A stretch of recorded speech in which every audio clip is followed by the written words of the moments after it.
반갑습니다. 네, 1차 직장 상담 이론에 대해서 오늘은 살펴보도록 할게요.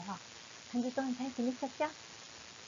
네, 우리 선생님들 한 주 동안 행복하고 감사한 일들이 많은 그런 아름다운 한 주로 보내셨을 거라고 생각합니다.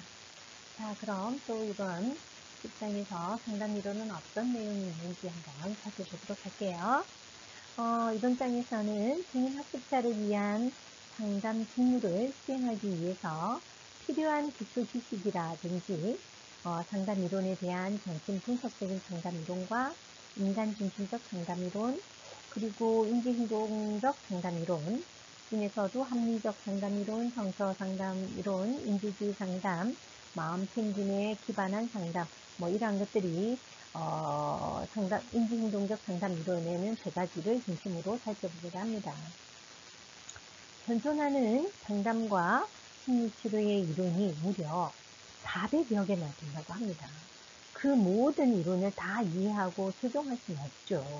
그렇기 때문에 일반적으로 상담자는 특정한 이론에 대해서 좀 더 전문적인 훈련을 쌓아서 해야 되지만, 또 그런 것들이 모든 인간의 마음을 이해하고 설명하는, 그리고 대표적인 상담 이론에 대해서 어느 정도 숙지하고 적용하는 것이 그렇게 맞겠죠. 그러한 이론을 가지고 역량을 갖추는 것은 상담자의 전문가적인 태도를 견지하는 중요한 윤리적인 행위라고 설명할 수 있겠습니다.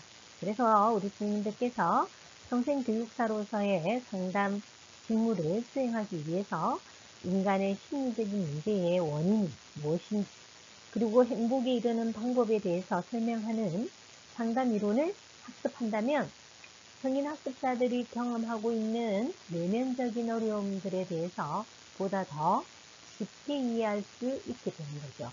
그래서 성인 학습자들은 이것을 이해하고 그것을 또 성인 학습자들에게 적용할 수 있는 대표적인 상담 이론에 대해서 각 이론이 취하고 있는 인간관과 심리적인 부작용의 원인을 설명하는 것이 핵심 개념이라고 할 수 있겠습니다. 그래서 인간이 보다 행복한 삶을 살아가기 위한 상담의 목표나 과정에 대해서 우리가 한번 살펴보도록 하겠습니다. 자, 정신분석적 상담 이론을 살펴볼 건데요. 정신분석적 상담 이론은 프로이트에 의해서 창시된 정신분석 상담 이론이라고 할 수 있겠습니다. 그래서 정신분석 상담 이론은 인간의 마음에 영향을 주는 몸의 요소를 강조한 이론이기 때문에 인간은 동물적인 측면에서 부각시켜서 인간의 불합리한 모습을 이해하는 데 기여한 이론이라고 할 수 있겠습니다. 그래서 프로이트가 뱀장어의 생식기를 연구한 이력도 알 수 있겠습니다. 이러한 것들이 인간을 이해하는 데 있어서 생물학적 관점에서 접근한다는 것, 그것이 인간 행동은 기본적인 생물학적 행동과 본능을 만족시키려고 하는 욕망에 의해서 동기화되는 것으로 가정한다는 거죠. 이 욕망의 동기화를 대부분 그 욕망을 리비도라고 프로이드는 설명하고 있죠. 그래서 우리 선생님들은 이러한 것에 대해 얼마나 동의하는가. 나는 생물학적인 어떤 것에 의해서 정신분석이라든지 심리적으로 영향을 미친다. 나는 여기 이론에 동의하느냐, 이런 질문을 던질 수 있겠죠. 그러나 인간은 동물과 좀 다르다는 것에 대해서 당연히 받아들이고 있는 거죠. 인간은 합리적인 존재라는 관점이 철학이 우사했죠. 동물과 다르다. 생물학적인 어떤 리비도만 가지고는 만족할 수 없다라는 거죠. 그래서 동물적인 속성을 파헤치고 그 욕망이 인간의 성격 발달과 정신병리에 어떻게 영향을 주는지에 대해서 분석하면서 인간이 지니고 있는 마음의 본질에 대해 보다 실증적이고 또 그러한 것들을 이해할 수 있는 계기를 마련한다는 점에서 사회 추종을 불허하는 이론으로 자리매김을 하게 됩니다. 그래서 구체적으로 정신분석적 상담 이론이 지향하는 인간에 대한 기본 관점이 인간관이라든지 성격 발달 이론, 심리적 문제의 원인과 상담 과정의 방법에 대해서 간략하게 우리가 한번 살펴보도록 할게요. 그래서 프로이드가 보는 인간은 비합리적이면서 그리고 결정론적인 존재다라고 이야기도 하죠. 두 번째는 인간은 생물학적인 욕망이 있는 몸을 지닌 존재이기 때문에 그 욕망에 따라 행동할 수밖에 없는 존재다. 그리고 욕망이라는 것은 생명을 유지하기 위한 자기 보존적 욕망, 그리고 종족을 보존하기 위한 정적인 욕망, 그러니까 식욕, 성욕, 이런 것들이 있겠죠. 배설욕, 수면욕, 이런 기본적인 욕구. 그래서 그러한 것들이 자기 보존적인 욕망과 달리 정적인 욕망은 사회적 합의에 따라서 조절해온 결과로 성욕을 충족시키는 문제는 무의식적인 수준에서 심리적인 갈등을 유발하더라. 그러한 것들을 인식을 가진 것이 프로이드의 인간관이죠. 그리고 성적인 욕망은 공격적인 충동으로도 비합리적인 강한 힘이 작용해서 인간의 행동을 주도하기도 하더라. 그리고 인간의 외적인 행동과 감정, 생각은 정신 외적인 원인에 따라서 심리적 동기에 의해서 결정되는 부분도 있더라. 물론 우리 프로이드가 말하는 인간관에서 일부 우리가 동의를 하지만 또 일부 동의하지 않아서 또 새로운 이론이 나오기도 하죠. 이러한 것들이 프로이드가 바라보는 인간관이다. 그래서 그 인간관에 기준해서 성격은 어떻게 발달했느냐라는 걸 한번 살펴볼게요. 성격이라는 것은 프로이드는 앞서 설명한 인간에 대한 두 가지 추론 관점을 바탕으로 해서 인간의 성격 발달에 대해서 설명하고 있습니다. 인간을 움직이게 하는 힘이 정신적 에너지라든지 즉 심리성적 에너지인 리비도가 집중되는 부위가 다르다는 가정에 따라서 성격 발달이 이루어진다라는 이론을 제안하고 있는 거죠. 그래서 정신적 힘으로서의 추동에 대해서 추동이라는 것은 인간으로 하여금 어떤 행위를 하게 만드는 정신적인 힘이라고 설명할 수도 있고 또 그 힘이 욕구로 표현되기도 하고 본능이라든지 충동 그 비슷한 의미로 사용되기도 합니다. 그래서 우리는 이러한 것들을 알 수 있겠죠. 그래서 인간을 움직이게 하는 힘이다, 에너지다 이렇게 설명할 수 있겠습니다. 그래서 프로이트는 두 가지의 기본 추동에 대해서 정적인 추동인 리비도와 공격적 또는 파괴적인 추동인 타나토스에 의해서 인간의 마음에 움직이게 된다고 봤죠. 그 타나토스라는 것은 죽음을 말하는 어떤 일부이기도 한데 그런 것들이 공격성을 이야기하기도 한다는 거죠. 그래서 우리는 쾌락의 원리를 넘어서라는 책을 통해서 자기 소멸과 파괴를 향한 즉 본능, 타나토스에 의해서 유래되는 공격적 행동 또한 인간의 행동, 주된 동력이 된다고도 얘기합니다. 예를 들어서 유아가 엄마를 사랑하기도 하지만 미워하기도 하고 그리고 애착을 보이기도 하면서 또 쇠를 쓰기도 하고 공격하는 것이 우리에게 이중 본능으로 알 수 있다는 거죠. 그래서 결국 인간의 발달이라는 것은 인간의 내재되어 있는 동물적인 속성과 그런 특성인 수dum이 현실에 맞게 조정해 나가는 방법을 도득하는 과정이라고 설명할 수 있습니다. 그래서 심리적 부적응의 문제는 본능적인 욕구를 현실에 맞게 조정해 나가는 데에 실패해서 나타난 결과인 셈입니다. 예를 들어서 남을 미워하고 원망하는 마음이 들어서 상대를 향해서 욕을 하고 소리를 지르고 공격적인 행동을 하는 상황이 있다고 하면 이러한 행동은 정신분석적 상담 관점에서는 상대를 공격하고 싶은 본능적인 욕구를 조정하지 못해서 발생한 심리적 문제로 본다는 겁니다. 그래서 많은 범죄자나 사회 부적응자들의 행위들은 자신 안에서 정적인 욕망인 공격적인 욕망 이러한 것들이 현실에 조절하지 못해서 비롯된 것으로 그런 행동에 하는 순간 결코 인간일 수 없다라는 것이라고 설명하는 거죠. 그래서 이러한 것들에 맞춰서 추동에 대해서 설명하고 있습니다. 두 번째, 성격 구조에 대해서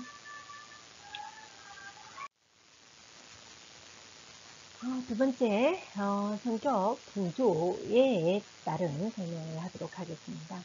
프로이트는 인간의 성격이 원초와 자아, 투자의 삼원 구조로 이루어진다고 설명하고 있습니다. 인간의 마음에는 영향을 주는 신체는 살기 위해서 동물적인 본성인 본능적인 욕구가 있을 수밖에 없다고 설명하고 있죠. 이걸 원초화라고 한다는 거죠. 원초화는 쾌락의 원리에 의해서 인간을 움직이게 하지만 현실적 상황에서 사람들은 본능적인 욕구가 있는 그대로 충족시키는 것이 어렵다는 거죠. 그래서 사회적 동물로서 진화한 인간이 자신의 욕망을 조절하기 위해서 원초화로부터 자아가 파생되어서 현실 원리에 기초해서 무의식적인 원초화 욕구들을 억압될 수밖에 없게 만드는 거죠. 이러한 억압된 본능적 욕구들은 무의식 속에 잠재하고 있어서 자각하고지는 못하지만 개인의 삶에 많은 영향을 미치게 됩니다. 투자는 사회와 가정에서 보다 이상적인 인간이 되기 위해 사회적 규범이라든지 가치관 그리고 양심에 기초한 행위를 하기 위한 성격의 구조라고 설명합니다. 사람들이 무언가 잘못된 행동을 했을 때 수치심과 죄책감을 느끼게 하는 것은 투자의 활동 결과라고 할 수 있겠습니다. 그래서 이러한 것들을 설명하고 있는 거죠. 그래서 성격의 구조는 삼원 구조로 되어 있다. 다시 설명드리면 원초화는 쾌락의 원리에 의해서 인간을 움직이게 하고 현실적 상황에서 사람들은 본능적인 욕구를 그대로 충족시키는 것이 어렵다고 느끼는 거죠. 자아라는 것은 현실 원리에 기초해서 원초화적인 욕구를 조절하는 중간자의 역할이라고 하면 됩니다. 그래서 자아로부터 억압된 본능적인 욕구들을 무의식 속에 잠재되어 있지만 개인의 삶에 영향을 미친다는 거죠. 그래서 초자아는 사회와 가정에서 보다 이상적인 인간이 되기 위해서 그리고 사회적 규범이나 가치관 그리고 양심에 기초한 행위를 하게 하는 아주 도덕적인 관념이라고 할 수 있겠습니다. 이런 것들이 성격의 구조라고 할 수 있겠죠. 그리고 심리 성격적 발달 부분에서는 프로이트는 인간을 움직이게 하는 것은 정신적 에너지인 리비도가 집중되는 신체 부위에 따라서 구강기, 항문기, 남근기, 잠복기 그리고 사춘기 이후의 성숙기를 통해서 성격 발달이 일어난다고 설명하고 있습니다. 구강기는 0세에서 1세의 구강기라고 하고 2세에서 3세를 항문기라고 합니다. 그리고 4세에서 6세를 남근기라고 하죠. 그리고 잠복기는 6세에서 청소년기 그리고 넘어가면 이제 생식기를 청소년기 이후에 생식기라고 설명하죠. 구강기는 보통 우리가 아이들을 키우면 0세에서 1세 사이는 입으로 모든 감각을 이렇게 관찰하죠. 그래서 뭐든 입으로 넣게 하는 거죠. 그죠? 그리고 항문기는 배설할 수 있는 시기라서 그 배설의 기전을 잘 하느냐 못하느냐에 따라서 성격 발달에 영향을 미치기도 한다는 거죠. 남근기는 여기에서 발생하는 거세 불안, 오이리 컴플렉스라든지 일렉트라 컴플렉스들이 일어나는 부모에 대한 것을 부모의 이상으로 자기가 아버지의 어떤 미움을 사서 거세되어질까봐 두려워서 아버지는 이렇게 좀 아버지를 이렇게 적대시하거나 아니면 또 아버지에게 순종하는 양면적인 모습을 보이기도 하는 시기죠. 그리고 6세 이상이 되면 이성보다는 동성에 대한 또래 집단의 형성을 아주 중요시하게 하죠. 그리고 사춘기가 넘어가면서는 성숙기 부분에서는 남녀에 대한 호기심이라든지 관심이 반응하면서 이렇게 또 우리가 인류 발전의 성적인 욕구들이 막 생겨나는 시기가 되죠. 그래서 결혼도 하게 되고 자녀도 하게 되고 아이도 출산하게 되고 그러한 것들 그런 시기에 따라서 성격은 함께 발달하더라라고 설명하는 겁니다.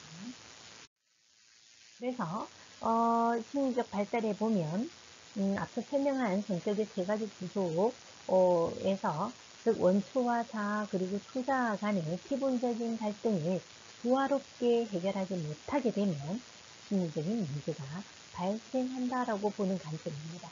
이때 현실 원리에 기초해서 원초와라든지 초자아 사이에 갈등하는 것을 중지하는 자아 역할이 매우 중요합니다. 그래서 자아는 불안이나 정신적 갈등에 대처하기 위해서 방어 기제를 사용하게 됩니다.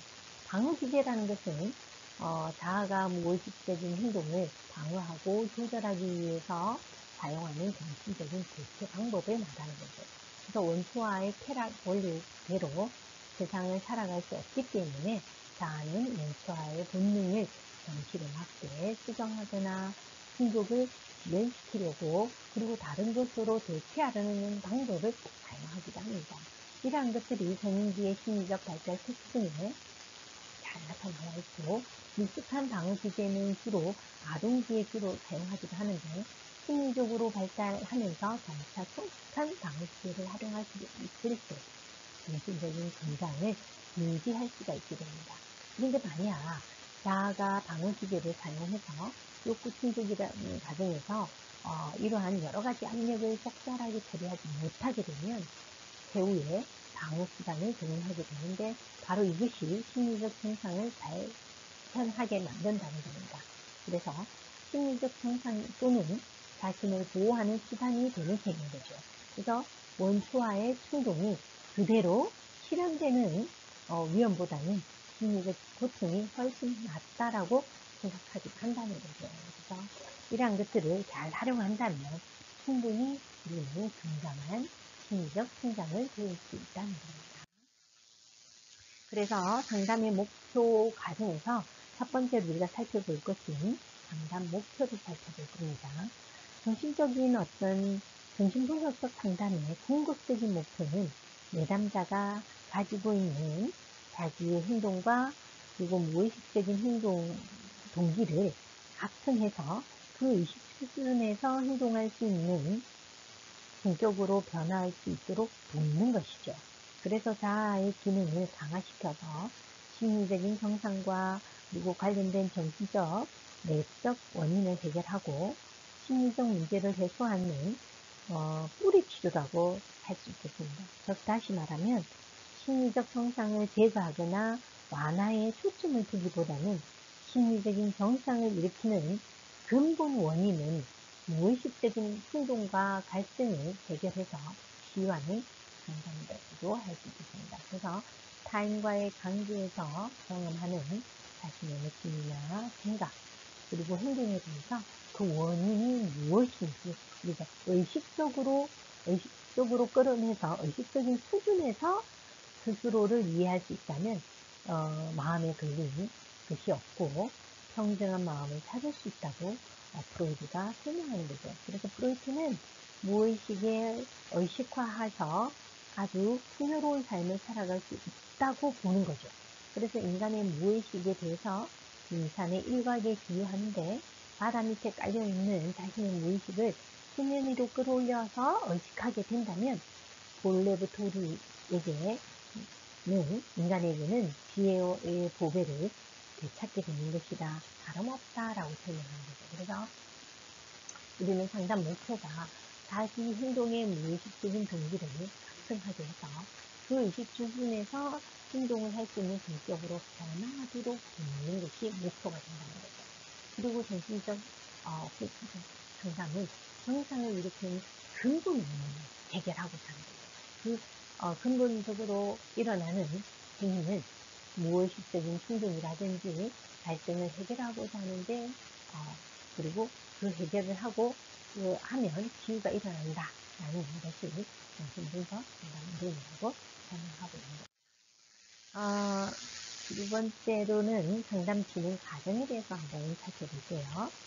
정신분석 상담은 시작, 전이 발달, 전이의 해결 단계, 그리고 분석을 거쳐서 진행에 이르게 되는 겁니다. 그래서 상담 초기에는 내담자는 자유현상을 통해서 자신의 주관적인 느낌이라든지 생각, 그러한 것들을 자신의 정신적 외적 경험에 의해서 비롯되는 것임에도 불구하고 상담자에게는 점차적으로 시사를 키워나간다는 거죠. 이때 상담자는 거울의 역할을 함으로 해서 내담자는 상담자에게 전이 현상을 일으키는 전이 발달 단계로 진입하게 됩니다. 그래서 전이란 것은 그럼 또 뭐냐? 전이란 내담자가 중요한 인물들에 대해서 느꼈던 감정이나 생각을 내담자에게 기인하는 현상을 말합니다.